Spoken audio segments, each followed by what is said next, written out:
Welcome to The Funniest Thing. Yes. Where each week we share stories about how stepping out boldly always leads to better than expected outcomes. Thank heavens it does. I'm Darrell. I'm Ed. And we're broadcasting live from CHOBO Studios in beautiful downtown Van Nuys. Yes, a little known tourist trap.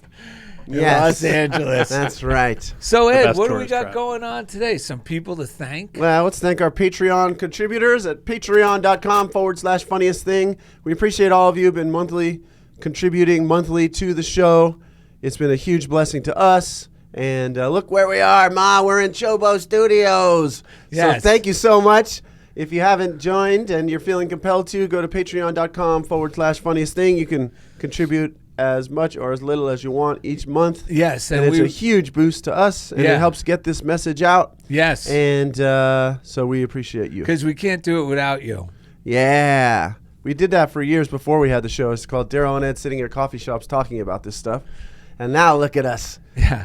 Yeah. And then it was what? Paid for by God through monthly contributions from our credit cards. Darrell and Ed's credit cards. That's right. That's right. We appreciate any amount you can tithe or donate to this enterprise. It's greatly appreciated, and it does get put to good use. It all comes back into the show for your enjoyment and to share freely to those you think will be blessed by it. And when we give generously to the things that we love and the things that nourish and inspire us, regardless of what it is, it comes back to us magnified and multiplied. So get in on the fun, whether it's with Darrell and Ed or however, but get some money circulating into things you love and just watch it come back to you, because don't be afraid of money, man. I lived that way for a long time, and it just cut it off.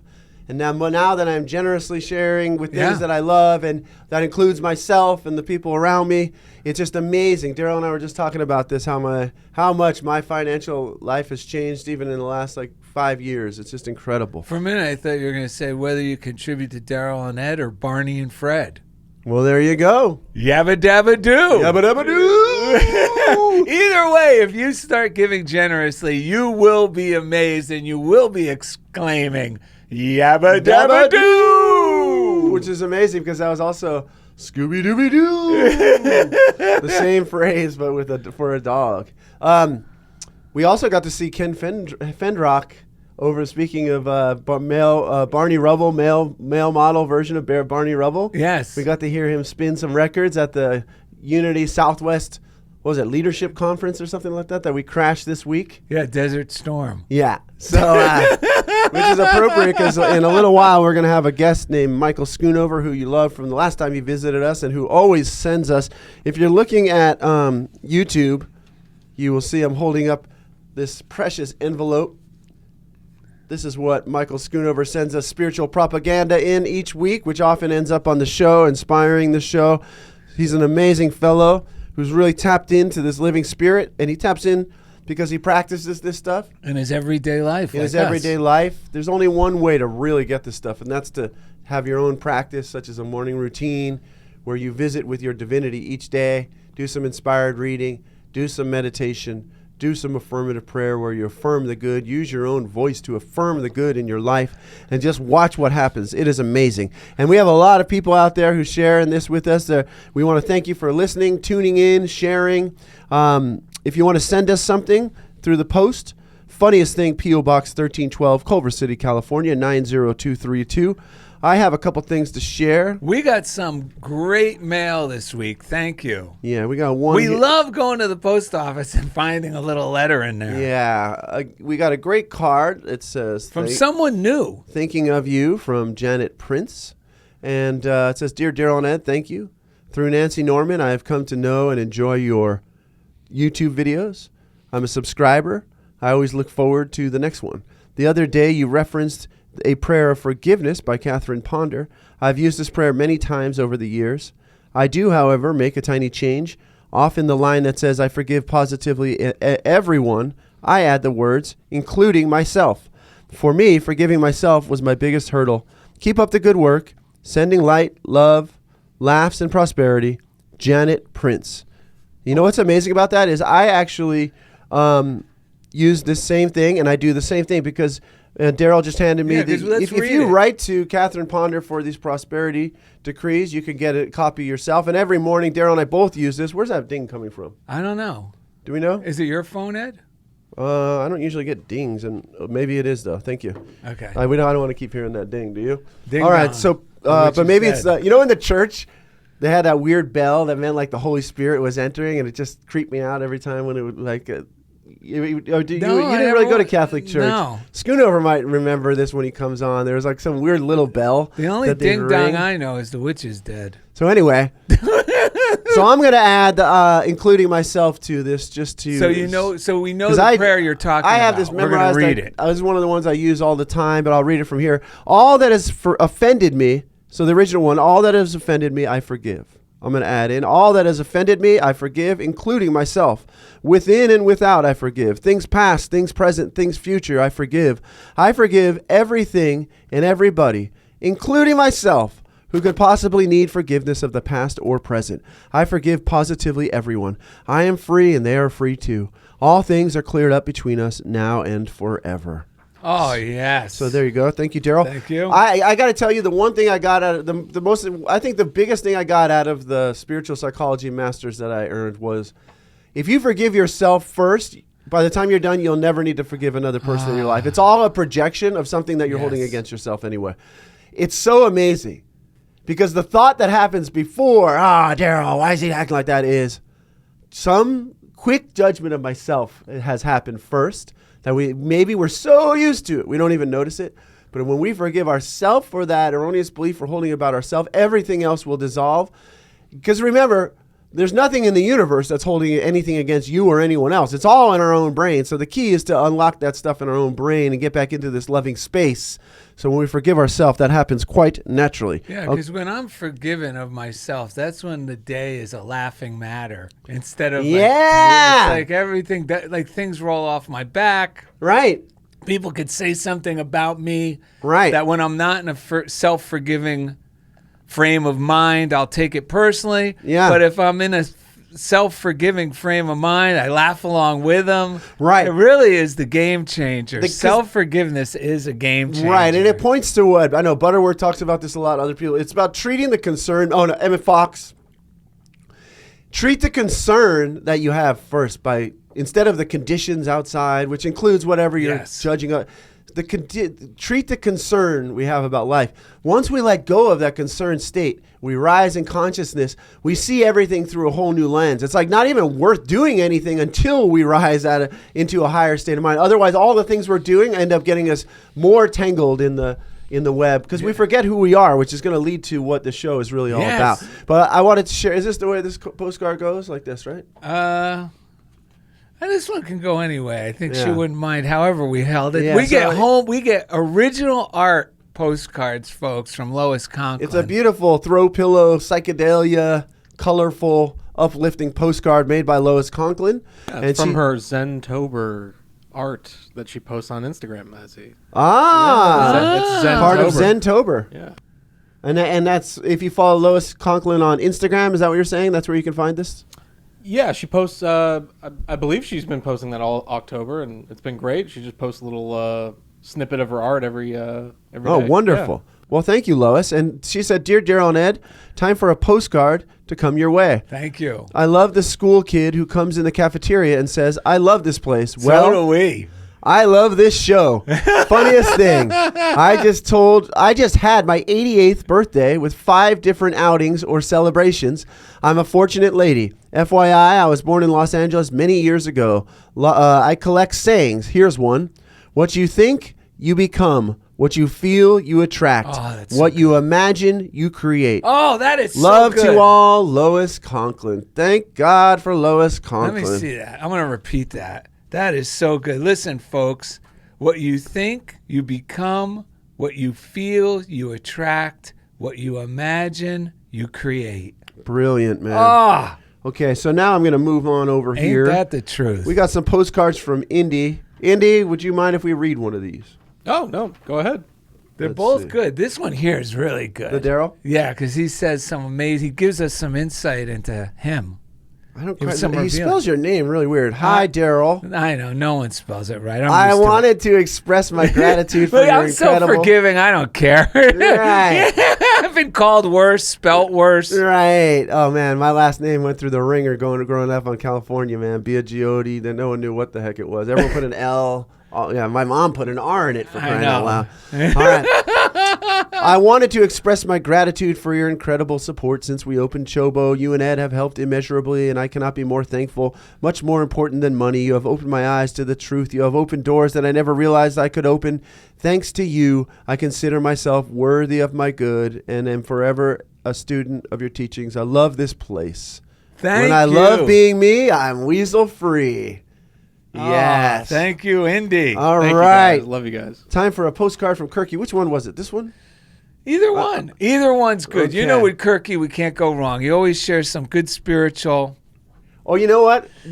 Speaking of gratitude. quote on the back. Yes. Speaking of gratitude, I just want to share from David McClure. I listened to his talk again called Think and Grow Rich this morning. And he That's said, a great talk, folks. he said, start every day with brazen gratitude because it will open up a portal to a field of infinite possibilities for you. And he was like, no, none of this namby-pamby. Gratitude. Gratitude. Oh, thank you, guys. He was saying fierce gratitude. And you know what? It kicked brazen me up the gratitude. stairs.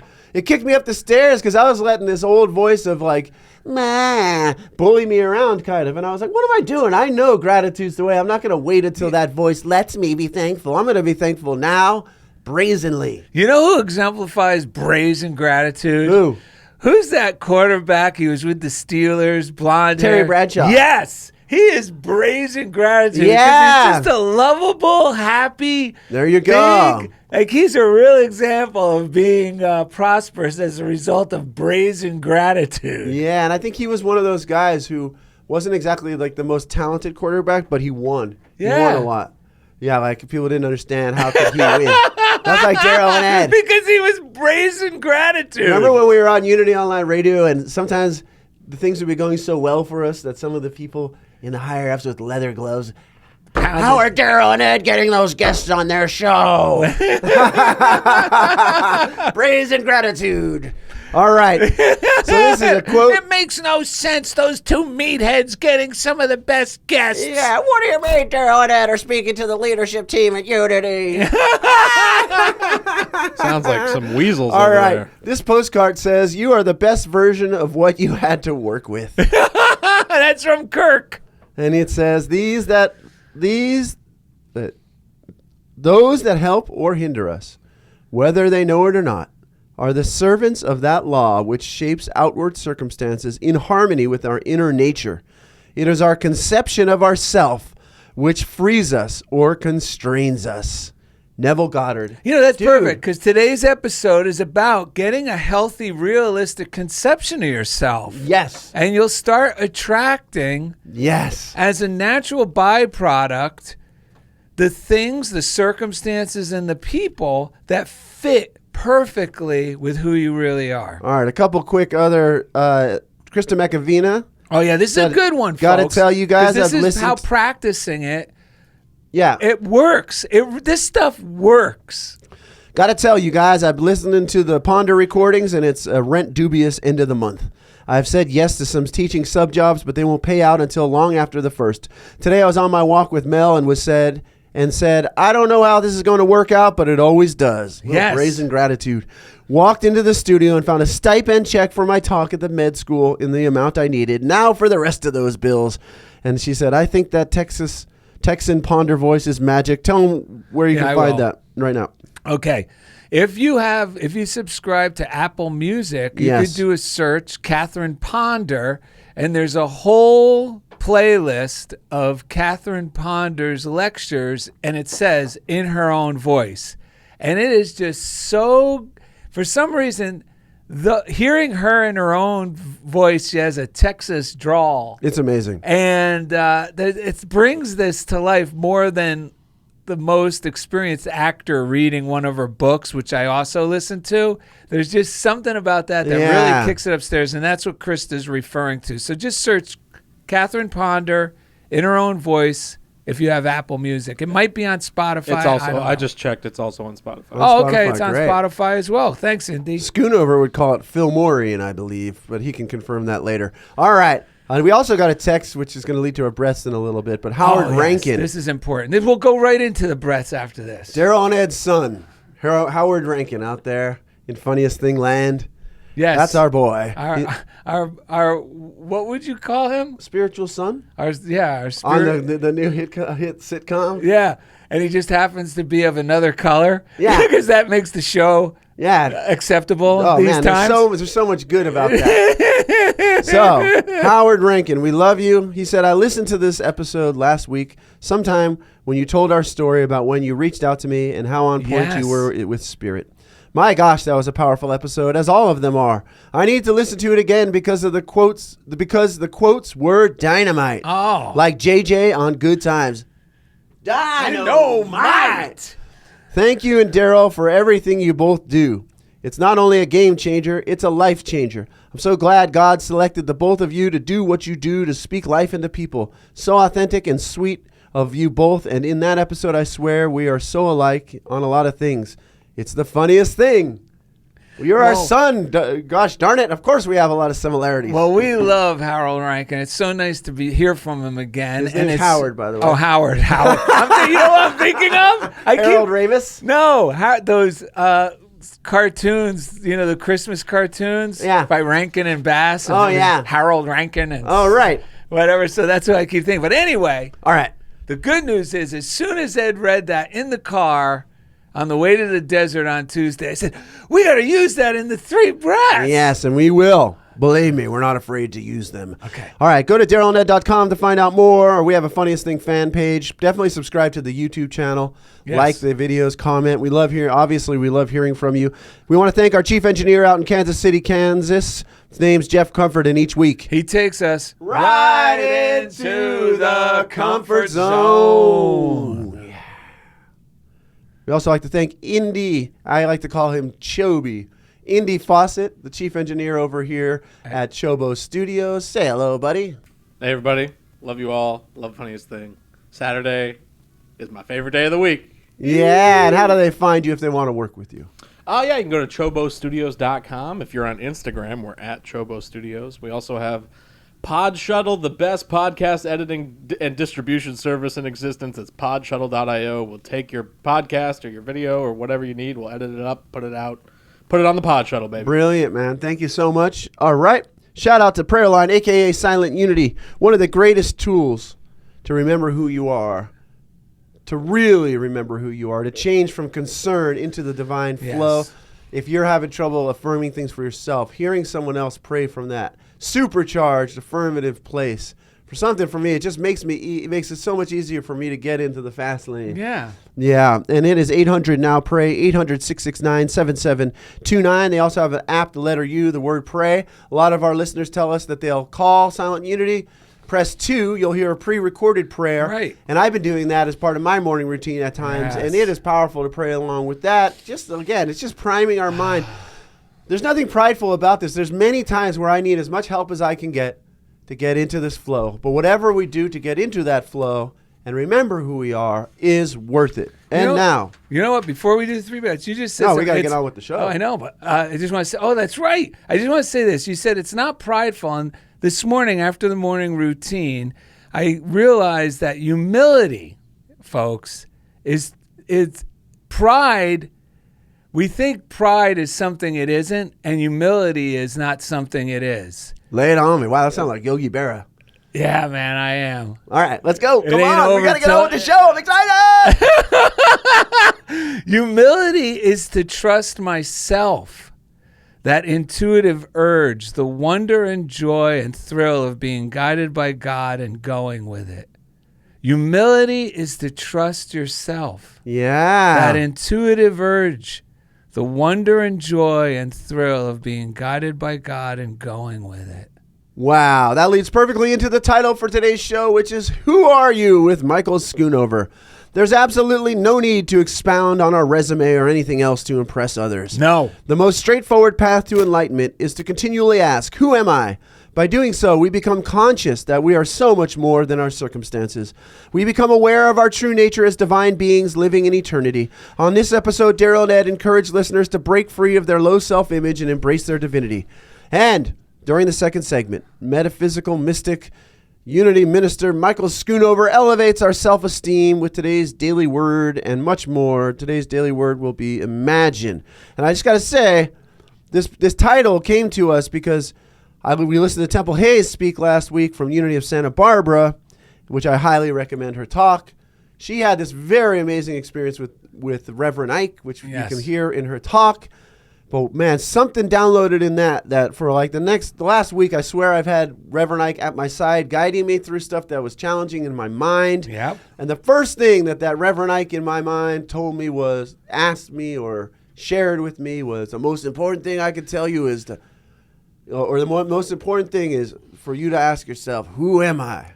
You know, and it like, who are you? Who are you defined? And he talks about this a lot in his talks about how negative self-image is so damaging and how getting a positive self-image, because the positive self-image is more in alignment with who we are and truthful about who we are and how important that was. So that's why it feels bad to think ill of ourselves and toughing it out. We should tough it out. It's because it's not our true self. That's why self-forgiveness is so important. It's because we're just getting back in tune with who we are. And this week, amazingly enough, Alan Cohen in his book, Deep Breath of Life. It was the very next day after Ed shared that, and I said, that should be the title of this week's show, because he shared the story he just shared with you now. And then the very next day, this was the reading. I think this is the day we went out to the desert also. It says, clear away what isn't. Nothing real can be threatened. Nothing unreal exists. Herein lies the peace of God. That's from A Course in Miracles.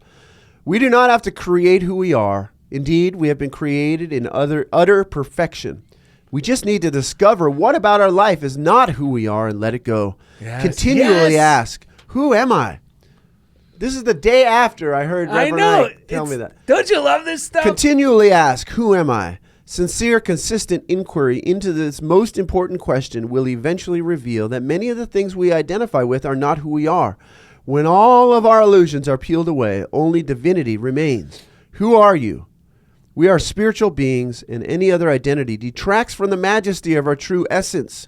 Let go of false beliefs about yourself, that the true you may shine in all its splendor. I am spirit. I am whole. This never changes. When we start with this revelation, with this understanding, everything else reorganizes itself. Well, that goes right into shouting out our truth in 3 breaths. And then we got a couple more readings, and then we got Michael Schoonover. Yes. Then we got to move over for Michael Schoonover. Yes. We are inspired by Howard Rankin on this one, so let's take a deep breath. Don't be afraid to add a little J.J. Walker. Life is out of sight because I'm dynamite. Yeah! Life is out of sight because I am dynamite. Yeah! Ready, Ed? Life is out of sight because I am dynamite. It really does set you free. Yeah, the atom crushing power of spirit, or what is that one? Yeah, he was saying the same thing. Dynamite. I know. That's what Charles Fillmore was saying. Even as a kid, I radiated with that character watching it. Like I wanted to be more like so J.J. cool Walker. Happy. Yes. All right, let's get October 28th.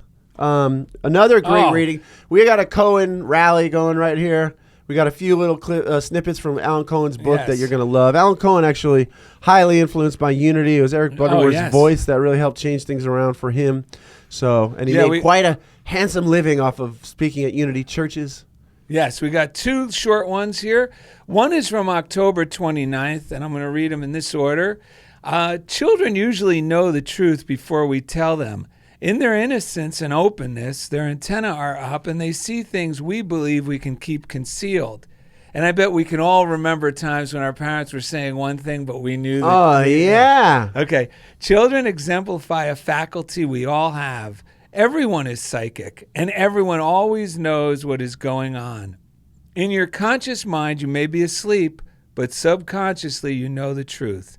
Many of us were quite psychic as children, but when our parents reprimanded us for talking about our intuitions, we quickly learned to shut down and play dumb. And now, the final reading from Cohen. Doubt whom you will, but never yourself. And that's from Christine. That's a quote from Christine Beauvais.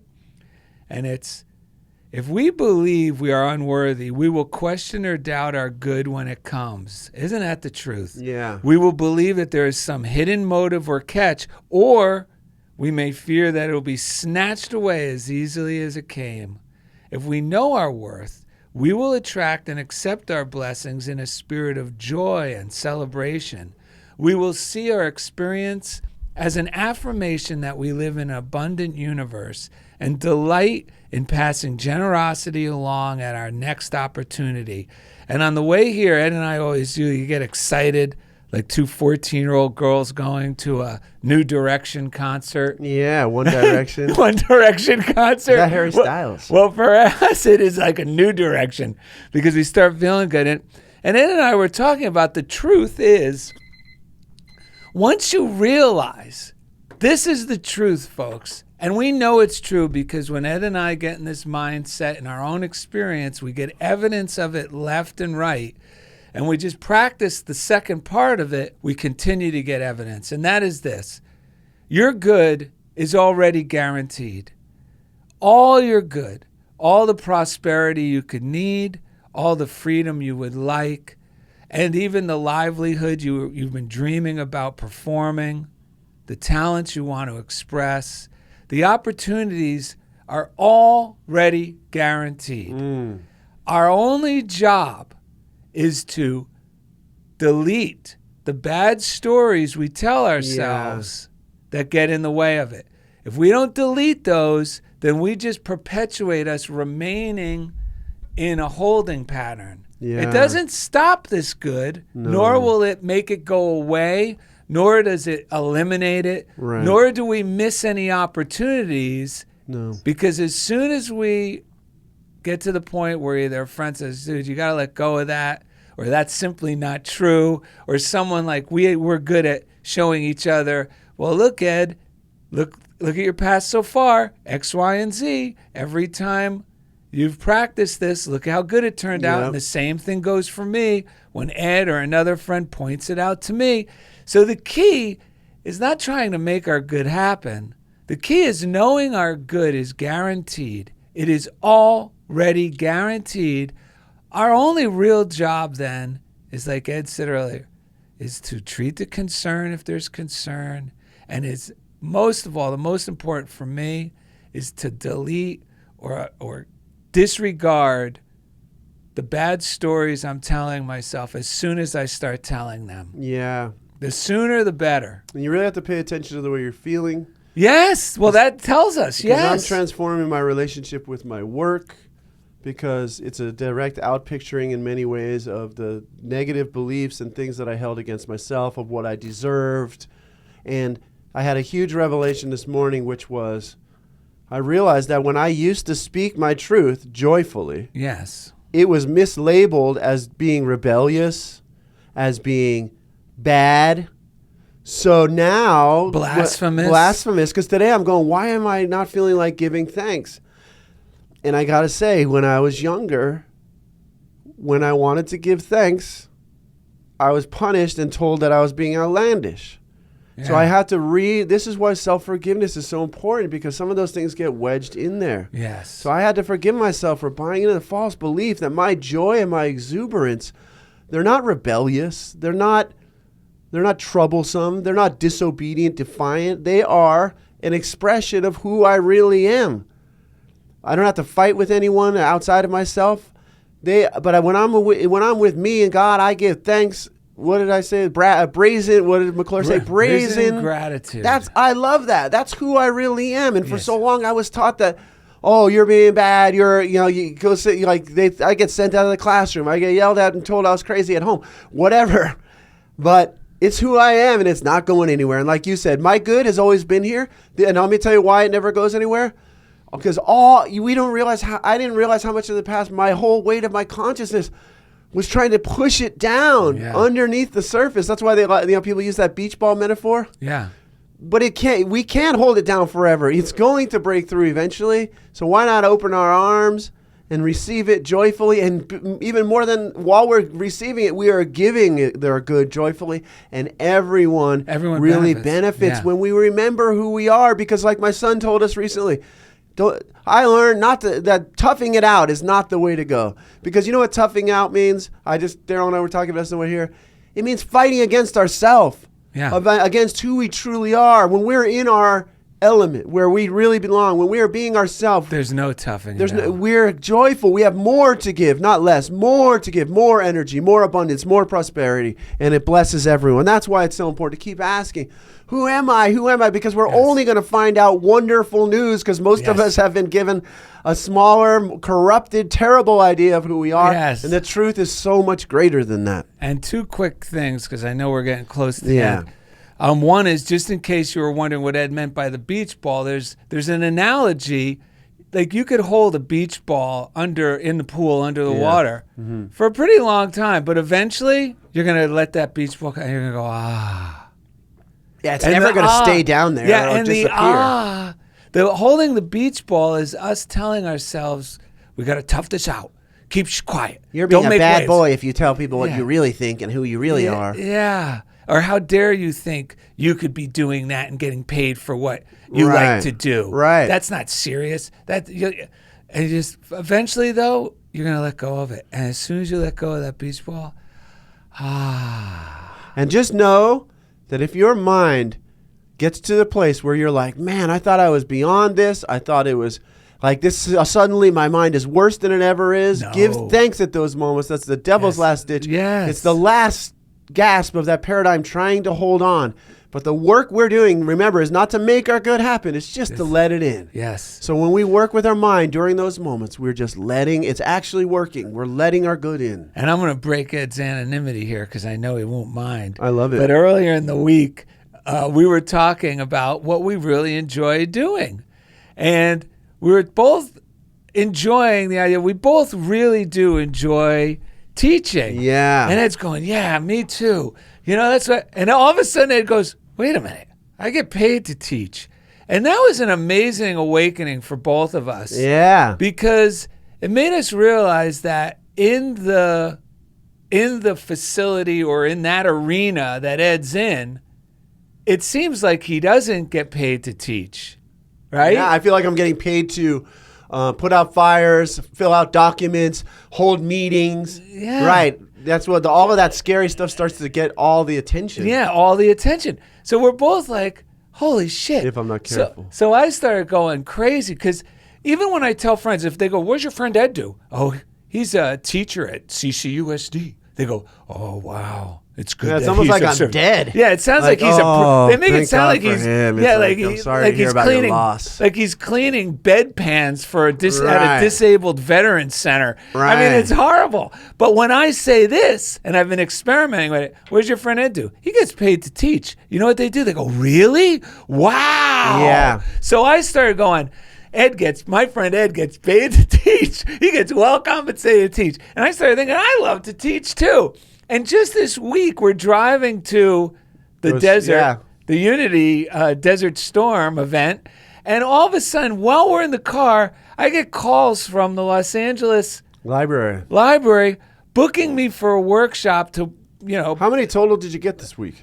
In 1 week, 4. 4 came in because I love to teach. Well, I got an extra one from an Italian museum, but that was previous. So that's 5. So 5. I'm holding up 5. Andy remind me. But 4 came during this week, and one of them, while Ed was there, was the workshop that I've been so enthusiastic about someone choosing that I never thought anyone would, but I put it on my list.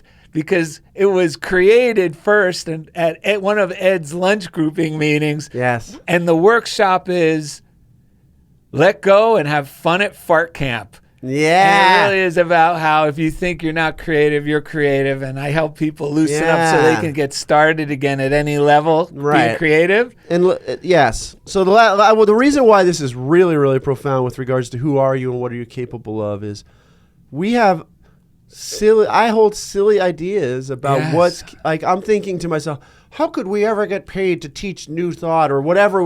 How could I ever get paid to teach what I really love teaching? All the while, I'm already getting paid to teach, but I was. Right.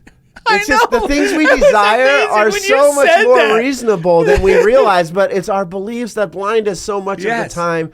And so we're just clearing out all that old clutter to let the good in. And coming up next, metaphysical, mystic, unity minister, all around, ethereal, co-captain from the outer space of divine love, Michael Schoonover elevates our self-esteem with today's daily word, imagine, and a lot more. So thank you for listening to Funniest Thing with Darrell and Ed. All right. Welcome back, everyone, to Funniest Thing with Darrell and Ed. Don't forget, be a member of the Funniest Thing Club. We're a group of truth enthusiasts who live each day as ambassadors of God's love. As we consciously radiate love, we perform everyday miracles and experience better than expected outcomes. If you're already living this way or strive to, then you may consider yourself a member. We motivate one another by simply sharing how miracles occurred naturally in our circumstances as the result of living lovingly and expectantly. Yes. Now, a little paragraph from Ernest Holmes before we bring in our guest. Bring it on home, as they say in Led Zeppelin terms. Yes, and this is from the book 365 Science of Mind from October 29th, which is actually today. It says, I know that I individualize the power of God. Through my spoken word, I exercise dominion over everything that comes into my experience. Yes. I do this without any sense of strain or compulsion, but rather with a joyous sense, a sense of the one who beholds that the works of God must be altogether good and perfect. I use my word and glorify in its power. Yes. All right, and someone who loves to do just that is our friend from San Diego. He's an amazing minister, student of truth, friend to ours. Each week he's sending us, like I said, we always mention the spiritual paraphernalia that comes in marked envelopes. Yes. Conspicuously marked envelopes.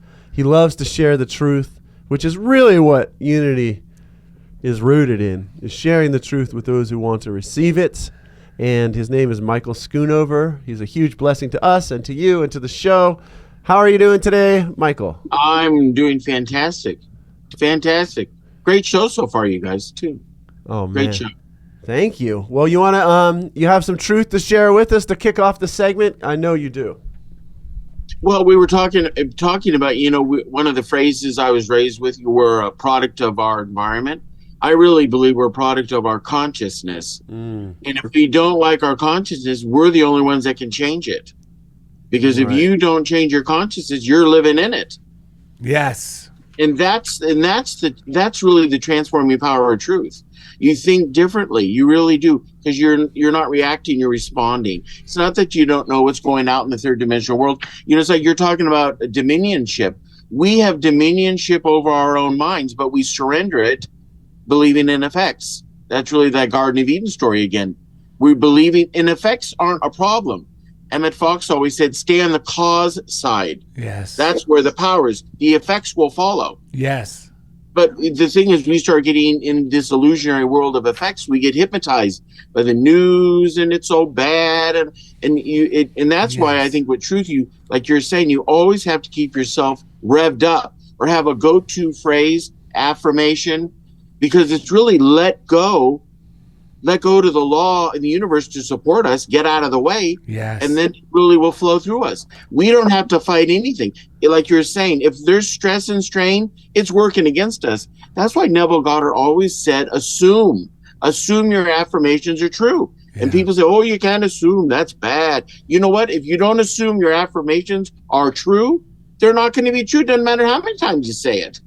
You know what? You just brought up a great analogy I remember from Eric Butterworth, Michael, and it's, for a long time we're taught that we are thermometers, that we respond to our circumstance. Like this is happening. When are things going to get better? But the great reality is that Jesus taught, and I'm sure many others said it similarly, is we are the thermostat. That's right. We are the thermostat.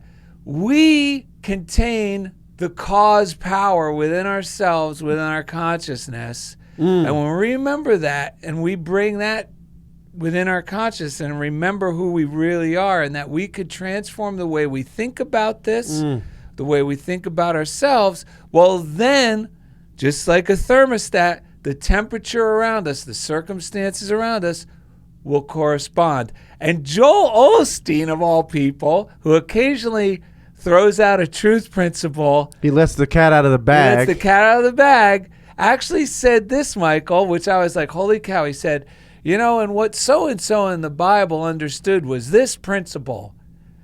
Whatever comes out of my mouth, I call into my life. Absolutely. Yeah. It's a principle. It's a principle like gravity. It's a law that exists. We show God what we want by the way we're acting toward life. When we're giving generously, God, remember we were saying, like, I'm imagining like we're on this little island down here and God's looking from far away. And if we're going, God's going, they seem to be acting like there's a lot of problems. All right, let's give them more of those. They love it. Yeah, but if they see us giving generously, okay, they're asking us look at all these coconuts we got, Ed. Yeah, and God goes, here's more coconuts. Yeah, we're actually acting out our order for the universe. Absolutely. It's the power of truth. It changes lives. But again, it's like you're saying, it's like we're the dial, and the power is the I am. The I am is really energy activity. It's what we connect it to. If I am upset or I am happy or I am positive. That's why I always truly believing that man is fragmented with original sin, and that it starts off a broken foundation. Yeah. Right. And really truth brings you back, because if you have a broken foundation, eventually it's going to affect everything you build on it. Yeah. And that's the thing I think traditional Western civilization has, went to the brokenness. And sure, there's brokenness, but at the core, it's perfection. Yes. Yeah. That's the I am. That is the I am. It's the power, and we control it consciously. No one can control our imagination, as Neville Goddard would say. Neville Goddard used to say, too, that what we see outside is really our imagination pushed out. Yes. Yeah. We look at it, this is outside. It's consciousness that allows us to have awareness outside. And there's nothing wrong with being outside. It's just that if you think it's causative, it skews and you live in mixtures. That's right.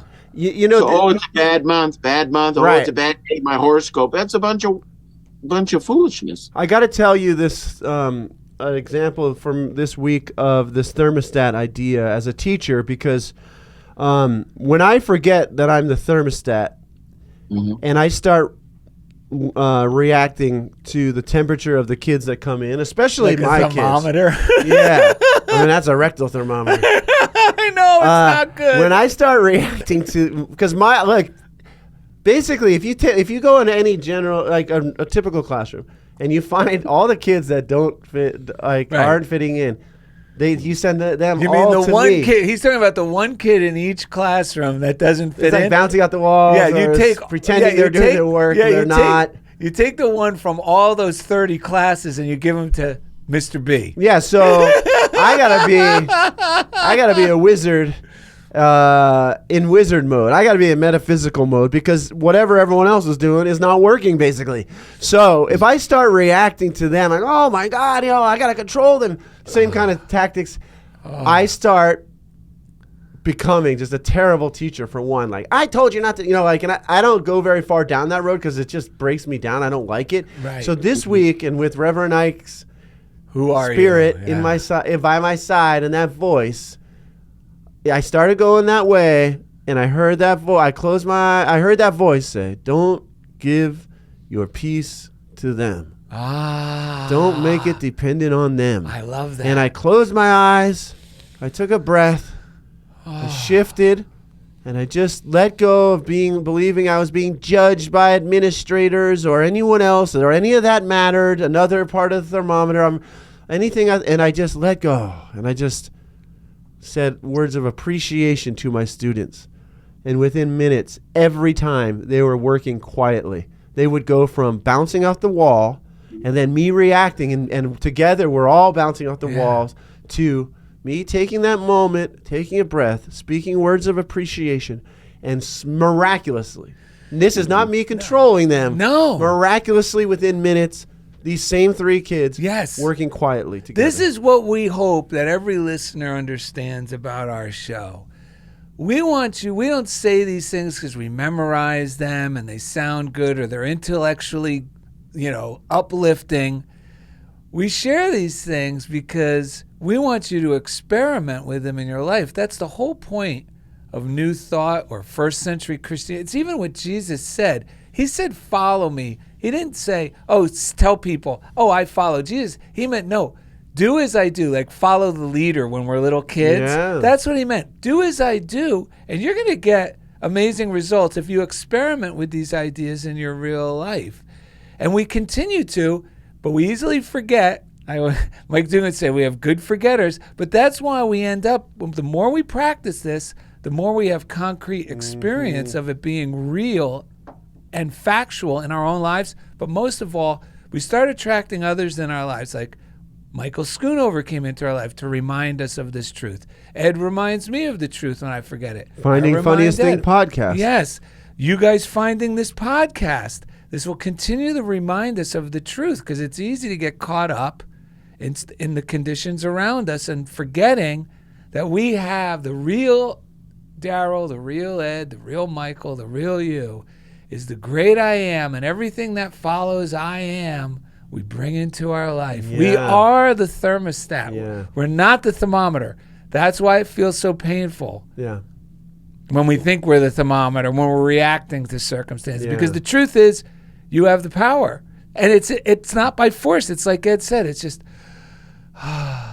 being patient and reaffirming what's true and what we really desire in this situation. Yeah. And then miraculously, you'll be calling one of us or your friends or writing us a letter saying, funniest thing, just like Krista. Yeah, we create the receptivity, and then the divine comes flowing in. Yes. Absolutely. Yeah. That's the key to life. It's the master key. Yes. Master key. And the thing is, it's always within us. It's always within us. And as you're saying too, because it changes our vibration of our aura. So we attract different things. Yes. Things move in and out of our experience totally by the vibration that we hold, just like you were saying in your classroom. Neville Goddard he had a client, that a lady that worked at a show. She did the decorating for the sets, and she had such a hard time. And Neville, she was explaining that she'd be doing self-talk, which Neville called really prayer, and then she arguing with him before she got to work, and they'd always have these knockdown dragouts. And Neville said, "Stop talking negative. Go when you're on your way to work or thinking, just say it's going to work out great. Yes. Everything's going to be ironed out," and immediately changed. Yes. And he all of a sudden that idea. I like that idea. We are so conditioning by the energy that we're doing. Self-talk is so powerful. Like I was saying, when you talk in your God voice is, you think it or say it, it's the voice that we respond to. Yeah. And that's the key. And really, Neville used to say, forget all prayer, what's your self-talk? Because we're always having an inner dialogue. That's really the most powerful part we can ever have. Because our inner dialogue says this, and then we're off on another tangent. Mm-hmm, mm-hmm. That's prayer. That's why I love that song they sing at Unity. Well, it could be sung many places, but the first place I ever heard it was at Unity, which is every thought's a prayer. When that dawned on me, through Mike Dugan, I started going, holy cow. Yeah. Every thought is a prayer. That's it's not these separate little things where I go, blah, blah, blah, whatever, those type of things. It goes back I thought that was prayer. No, folks, the revelation is every thought's a prayer. Yeah, and that's why it goes back to who are you? This is for you, as who's ever hearing this right now. It doesn't really matter who Darrell and Ed say you are. It doesn't matter who Michael Schoonover says you are. It doesn't matter who your mom or dad or your boss or... It doesn't matter whoever you think that person is that might have some say in who you are. It matters who you know yourself to be. They're that, because that's what is being reflected back to us. And well, and Michael made it easy Yes. for you to grasp that, because who you are is that voice that's telling you who you are and how that voice is treating you. yeah, And that's what you get back. And that may not be the real you. No, at all. Absolutely. At all. Yeah. That's one of the things. Reverend Ike, that voice to me within me this week was Yes. like, that mind that was handed to you is full of lies. Like, it helped me so much. It said, like, does your mom know anything about, like, whatever the thing was? Do they know anything about that? Do they really know about your car right now? Do they really? And it was just like Are they a hammering that mechanic? message. That mind is full. It really helped me to go, you see, wow, that thing that I'm like letting run the show, it's just full of lies. It doesn't even know what it's talking about. Yeah. And a lie, or Charles Fillmore said, be careful of counterfeit ideas. Yeah. Because a counterfeit idea, if it's a lie, it's always going to, Yeah. it's never a firm foundation. It's like when you're talking about who are you, there's a book by Unity written by Imelda Shanklin called What Are You? Yes, I have it. And what I love about the first chapter's long, but basically she met an attorney and she kept asking him, what are you? And he said, oh, I'm an attorney. No, she's, what are you? And he's, well, I'm an attorney and I went to school. She's, what are, and finally she's saying, you're the Christ. From that foundation, then you can become the attorney. But see, we melt everything together and we lose that, our divine identity. Yeah.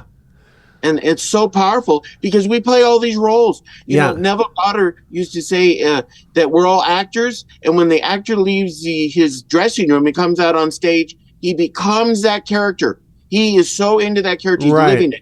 But when he comes back off the stage to his room or back to the dressing room, if he's still that character, then he has a problem. Right. Because we get in these roles and then we get so meshed, we don't know where we stop Right. and they end. Yes. And there lies the challenge. And when we know that we're the Christ, we will never judge anyone else. So when I'm judging No, people, no. it's an indicator that I've forgotten who I am. This week, Absolutely. another thing that happened at work, I realized, because Darrell's helping me, I'm letting that place go from my consciousness, because we always find, Emmett Fox calls it bear hugs kettle. We always find that when we're in a situation, Darrell always finds, that when we're in situations that don't work for us, it's always us that we're putting so much energy into keeping that close to me. Yes. Whether it was when I was driving crappy cars because I thought I couldn't have a new one, which I have now, whatever it is. I always realized whether it was this relationship with this person who I would drive 45 minutes to see this person all the time, and I was miserable every time. But I was complaining, but I was the one who was so I realized I got to stop judging everyone at that place, because that judgment is an indicator that I believe they have power over me Yes, and I'm not yes. good enough. Yes. So I was blessing the director of special ed. I was seeing Yes. them happy as my friends, Yes, imagining yes. that none of us were related to this job. But if I just met him in Yes. public, I would never think these things about Yes. them. So the end of the week comes and there's something I had to handle, like, for lack of a better word, man style, adult style. Yes. I had to write this email. And part of me is going, I don't want to write that email. That's scary. But and then I let that come through, and then I go, but you know what? There's another part of me that said, just write that email and let it go. It doesn't matter anyway. Just speak your truth and let it go. I did that. I spoke with my principal on the way out of the school, because she had talked to me about this issue, not condemningly, but like we were talking about it. Right. And I said, I think I'm going to send an email. She said, well, I don't. She gave me some suggestions. I used those suggestions on the way out of my school. The last second, she's heating up her food at the microwave right by the door where I leave. I never Right. see her there. It's just her. And I go, yeah, I wrote that email. Thank you for the suggestion. This is what I said. She goes, oh my God, I'm so glad you decided to write that email. And she's like, she even admitted, she's like, you're like me. You always think you're going to get in trouble. This is the principal who sometimes I think was judging me. She's telling me you and me are alike, because we think we're going to get in trouble for everything. And she's like, it's ridiculous. And then I said, yeah, you're right. We had a good laugh. This is an example of you being a thermostat, and now the tone is changing even in this situation. And then like the temperature. And then she took it up a notch, because she said, someone just told me that you write great IEPs. Now, IEPs are the crux of all the paperwork, all the legal. It's an individualized education plan that, as a special educator, I have to write each year. And those things bring up every fear, doubt, and worry in my mind. Like, why should I have to do this legal? I'm just trying here to teach the kids and this and that. And there's invites and I have to run Zoom meeting, like all that stuff, right?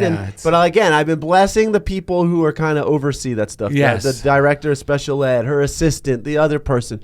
I mean, I've been seeing them happy. Yes. So my principal goes, someone just told me you write solid, amazing IEPs, which is a big deal in my job. And she's like, who was it? And I was like, really? Wow, that's amazing. And she goes, it was the director of special ed. She told me, so the very person that I was believing is like, they're judging me because I don't fit in here. She's going around telling people I'm the one who's doing, it was just mind blowing. Boom. But it came right after you switching to, I just got to see these people happy. Yeah. It wouldn't have come before. Because, my mind would go, well, that's a neat coincidence. It's no coincidence, folks. That's right. There's no coincidence here. And when I was walking out, I texted it to you because I thought to myself, I sent the email and I go, there's nothing to fear because I was feeling so good. And it just made me laugh like, I'm in a school. There's literally nothing to fear here. This is not like some prison. I don't know. This is nothing scary. And then I thought about this morning, even my living room, the fear was, I was like, why is there this amount of fear in me right now? This is crazy. We got to let go of that and let the joy come through. Yeah, because that's the only thing that gets in way of us receiving our guaranteed good is these crazy thoughts. I was doing it this morning because I submitted all my paperwork and everything miraculous about how the opportunity came to me. For the Poet Laureate? It's actually Artist Laureate. For the Artist Laureate at Culver City. Right. And this week I got actually what would be a positive email from most folks, which is, we received all your criteria. Yeah. And now we're moving it to the board of whatever respective reviewers, right? Or whatever. Well, what do they call it? Distinguished panel. Yeah, distinguished panel. So I go, I send it to Ed and Steve, our friends, and they go, and Ed goes, this is great. And of course, what do I write to Ed? Yeah, but they still have to review. They haven't chosen me yet. Yeah, they haven't chosen me yet. What a bunch of farting. And I said, stop thinking small and affirming small things. You have been chosen for this or something better. God's already chosen you. Yes. And then this morning I caught myself imagining the distinguished panel of people who probably don't like me. They're going to read. And you know what? I had to do what Ed did. I had to go, no, I'm going to see these people happy, joyous, laughing, having a good time, giggling when they see. This guy teaches a workshop called Let Go and Have Fun at Fart Camp? Right. Like, who is this guy? Right. Because I was telling they're going to think that's not serious. I'm not a serious laureate. Well, if that's a serious laureate, then that's not the job for me. Right. So there you have it. So we're all susceptible to this stuff, folks, but we all have the solution, too. That's right. What I love, too, is you're practicing the truth that you're learning and you're using. Yes. It's truth you use every day. Fillmore always used to say, the truth you know is the truth you use. All else is theory. Yes. Theory has its place. But this is stuff you have to demonstrate, because if you have to have that your own experience with it, because then it's not they said it works. Emmett Fox works. Yes. Neville Goddard works. These things work, but you have to do it. You want to play the piano, you got to hit the keys. Yes. I mean, that's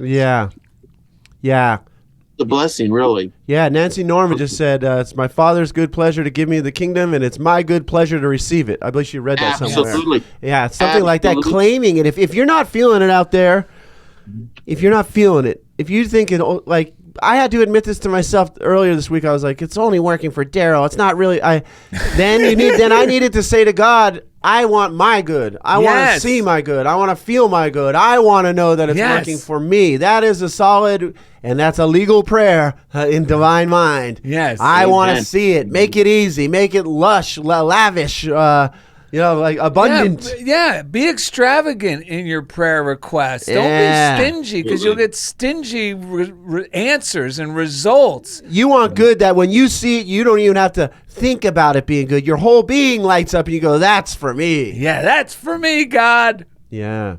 You deserve it, because Jesus said the cup that overflows. Who wants a cup or a mug that's not full? Yeah. Right. It's overflowing. Our lives can overflow it's if we allow it to appear, if we allow the allowing energy. That's why I love the beginning of the first chapter of Genesis. It's let there be. Yes. Let. Yeah. It's not hold on. It's let. See, the challenge is our small self well, you don't know, and this happened in the past, and we have all these distractions which take energy in our mind, and you got to sometimes say, see ya, you're out of here. Yes. Cut the cord. I'm out of here. I don't need this. We don't need it. I'm glad, because when you were talking about the Western staying focused on the broken part, the sin part, it created the worst possible thing in all our minds. Even if you didn't go to church, I picked up it in the consciousness. Yeah. And it is to feel ashamed to ask for what I need, to feel ashamed to say in my prayers, God, I would really like this. Like almost like what I would really desire, I really shouldn't be asking for that. Right. That is horrible. That is not true. That is not what any of these mystics taught. Jesus, Buddha, whoever, they did not say, and remember, folks, don't ask for what you really want, because that's being bad. Right. That's being blasphemous. No, they were adamant. Ask for what you desire, because that gives your Father good pleasure to give that to you. Yeah. Because you will be fulfilled, and your cup will flow over out to others. Yes. You need to laugh at your troubles. Yes. You need to laugh at whatever your diagnosis. Yeah. You need to laugh at your bills, because what happens, it puts you in a different, it kind of reminds me of a buoy. It might go over a couple times, but it always comes back up. Yes. And that's the Christ I am within us. And granted, we have waters that push this way, that way, but we know if we stay centered and we laugh at it, because then it breaks that bond. Yes. Negativity is so much around us. It's rampant unconsciously. Right. And see, that we don't realize, again, 90% of our life is controlled by our unconscious state. I mean, that's really, you have to really watch what we're putting in our mind. 100%. And what's coming out of it, even if we don't realize that we put it in there years ago. Yeah. But let's put some daily word in our mind. Do you have the daily word there, Michael? I have it right here. And it's a great one it's October the 31st, this Monday. And it's imagine, which is a great divine idea. The affirmation is, I imagine everything I choose to be. Dressing up on Halloween can be a great adventure. Choosing a character, finding a costume, and transforming myself into a new identity, a superhero, a princess, cowboy, or even a favorite animal is all a part of the fun. In the same way, my life is an adventure. I choose who I want to be and how I live in the world. I am so much more than my history, my choices, and the roles I play in life. Like a Halloween costume, I can take off. I can also change how I show up in the world, taking off limitations, self-doubt, and insecurity. I then claim my identity as a divine being, the living expression of God. This is my true identity, the enduring, changeless truth of who I am. And from the New Testament, it's Paul's letter, 1 Corinthians chapter 2, verse 12. Now we have received not the spirit of the world, but the Spirit that is from God, so that we may understand the gifts bestowed on us by God. And the affirmation again is, I imagine everything I choose to be. That's power. That's unlimited power, the I am. Yeah. We choose. It's not being done for us. No, we get to choose. Yeah. And a lot of this is rehabilitating ourselves, because what we imagined about ourselves, what I used to imagine about myself, was so far from who I really was. I just thought I was bad at stuff, because I'm a super intuitive, creative person, and I struggled so long to be an intellectual, and I'd made a pretty good show of it, but I was always wearing a costume that was ill-fitting. Yeah. And I had so many underlying insecurities, because for me, it's always been intuitive, creative process, whether I'm teaching, surfing, doing this show, whatever I do. I really come from a creative and intuitive place. And when I do that, I know who I am, and I have so much energy to give. And so it is remarkable just for me lately, just to, wow, I can have whatever I desire. And those desires are nothing for God. No. When I know who I really am, and I'm asking from the truth of my being, it is nothing. It is nothing. No. And I love Halloween too, is because we play all these roles. I mean, if you want to be a cowboy, or if you want to be Wonder Woman, you got to put on the outfit. You have to have that lasso. And the last one I love were her costume, because it makes it allows people to tell the truth. When we're truthful for ourselves, actually, that's a metaphysical for all of us. That Wonder Woman is the feeling nature within us. Yes. And the feeling nature wants us always to be truthful. Yes. And that's what, to me, that last one represents, truthful. Wow. Michael, you are a great, truthful man. Is there anything else you want to share, or something that you want to say to the listeners before we get ready to wrap up the show? Well, I just want to say you are doing such a tremendous work. And I really like the idea about laughing, because none of us laugh enough. And really, laughing is a releasing of energy and allows us to be open again. Yeah. And the more open we are, the more we can receive. It's like Eric Butterworth used to say in his classes, we come to Spirit with our hands full. We're holding on to, how can God give us anything? Because we're holding on to junk. Yeah. Wow. Let's rip off some of these old costumes. Some of these costumes are horror costumes. Yes. Some real negativity. Throw it in the closet, and let's put on our real identity and be who we want to be, not what our teachers, what the society says, who you think you need to be. And tomorrow you can change it. Yeah. That's what I love about the creativeness. You don't have to be stuck in a role. You're more than just a teacher. Yeah. You're more than just whatever you do. You are you. Yes. I'm ordering Wonder Woman costumes for all of us. What were you going to say, Darrell? I saw your finger go up. I'll tell you. No, I want Michael to let us know if people want to get in touch with him. Oh, yeah, to watch your talks. How do they do that? They can go to unityway.com, or you can go to YouTube and go to unityway.com. Unity Way? Great. Unity Way. Yeah, I recommend it. Thank you so much for blessing our lives with so much great truth, man. We appreciate you. I salute what you do. You truly are a beacon of light, the two of you. And the two of you just mesh so perfectly. I mean, it's totally a God job. I mean, it really is. It truly is. And I think not only because you're growing together still. That's right. See, that's about truth. Yes. It's growing together. 100%. It's not something static you put on the shelf and shut the door. You're growing together, and that's what truth's all about. If you're not growing, you're stagnant. If you're stagnant, eventually you're going to die. Yeah, Indy used to call it hydroponics. We have a little story. Can I do both voices? Sure. Okay. All right. Because I want to have fun with our friend. All right, great. So listen, we all know that Michael was recently at a ministerial conference. We were there, folks. We crashed it, for crying out loud. Of course we know. Well, one night, this is true too, they had a disco night to let off steam. And we were there too. That's Ken right. Fendrick, one of our guests, was actually the DJ. And what's our friend's name from Arizona, the minister? Oh, Richard Mirage. Richard Mirage was there. Yes. So everyone was having a good time, yucking it up, But Michael, and we're not going to say any names, but he was with a particularly annoying minister. And she was annoying because she was always bragging about herself. You know how that goes. Yep. One joyful minister on the dance floor, however, was living large, breakdancing, moonwalking, backflips. He had every dance move, and they were going on. He was even playing the air guitar. Air guitar, everything. Ken Fendrock was going off. So, of course, the other minister who Michael was with turned to Michael and boasted. See that guy on the dance floor? 25 years ago, he proposed to me, and I turned him down. Michael, being Michael, smiled and replied, "Looks like he's still celebrating." That